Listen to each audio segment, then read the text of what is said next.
ও চলে যাওয়ার পরে আমি কোনো কিছু যা যেখানে যা যেরকম ছিল,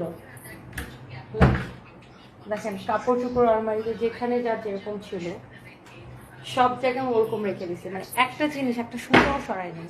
ইভেন দো আমাদের যে মানে কিচ্ছু সরাই না, ওর জুতা যেখানে যেরকম ছিল, কাপড় চোপড় যেখানে যেরকম ছিল, সব কিছু ওরকমই আছে। মানে ধরেন ও যদি মানে যদি এমন হইতো যে ও ফিরে আসতো, তাহলে ও এসে দেখতো যে অ্যাজ ইট ইজ বাসা যেরকম ছিল ওরকমই আছে, কোনো কিছু চেঞ্জ করিনি।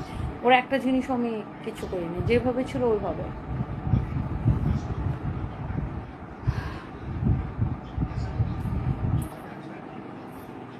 মানে থাকে না যে ও বেঁচে নাই, ওয়াশরুম থেকে ওর জিনিসগুলো সরাই ফেলি, না আমি কোনো কিছু সরাইনি। আলমারিতে ওর কাপড় যেভাবে ছিল লাইক ওইভাবেই আছে। ও যেখানে যেটা যেভাবে রাখছিল ওইভাবেই আছে। ওর সানগ্লাস যেখানে রাখতো, ওর গাড়ির চাবি যেখানে রাখতো, ও যেখানে যা রাখতো ওভাবেই রাখছে, আমি কোনো কিছু ফালাইনি।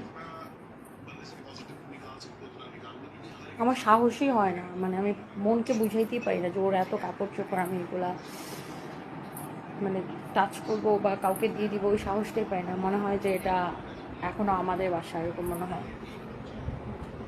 তোমার পারফিউম কালেকশন দেখে তোমার সাথে শেয়ার করি। I have like launch of perfume collection, Miss Dior টুটা ইউজ করে শেষ করে করছি গুচি, ফ্লোরা ইয়েলোটা ইউজ করছি, দেখো প্রাডা, প্যারাডক্স পিথ আনসারি। তাই thank you so much, thank you. Regular আপু আমি এই মুহূর্তে শুধু এটা ইউজ করতেছি বিকজ আমার একটু র্যাশ আর একনির সমস্যা ছিল ফেসের মধ্যে। সো আমার হঠাৎ করে খুব র্যাশ বেরিয়েছিল মুখে, দেখেন এখনও স্পট আছে ছোটো ছোটো। সো এটার জন্য এটা ইউজ করি। শারমিন একটা মন খারাপ করে না, আল্লাহ ওনাকে জান্নাত ছিল, দোয়া করবেন আপু। আপু আমি ইউএসএ থেকে দেখি আপনাকে খুব লাইক করি, I love you so much. Thank you so much, love you too আপু। ভালোবাসাটা এমনই হয়, মনে হয় হ্যাপি আছেন আপু। সেটাই আপু, আমি না নিজেকে এখনো বুঝাইতেই পারি না যে ও নাই। মনে হয় যে আমাদের সব কিছু আগের মতোই আছে, একই রকম আছে।